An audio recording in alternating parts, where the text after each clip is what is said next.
At last, 200 years in the making, in honor of the bicentennial of the state of Illinois, it's the HFK Bicentennial Minute. Today in Illinois history, August 28, 1968. Chaos reigns at Democratic National Convention in Chicago.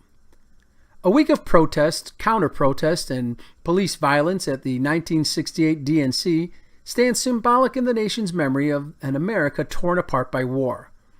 The Democratic Party itself was split between the top two candidates, Vice President Hubert H. Humphrey, who wanted to carry on the policies of Lyndon B. Johnson and continue the Vietnam War effort, and anti-war candidate Eugene McCarthy, who campaigned for the immediate withdrawal of all U.S. troops. Chicago found itself in the center of the storm.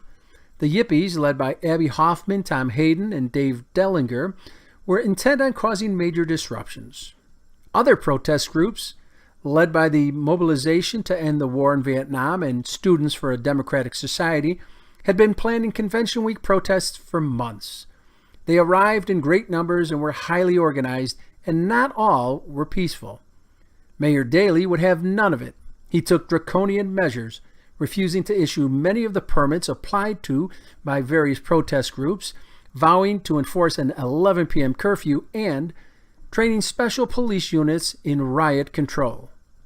Senator Abraham Ribicoff, while nominating George McGovern inside the Chicago amphitheater, denounced Gestapo tactics on the streets of Chicago, and thousands of protesters organized to march toward the convention site.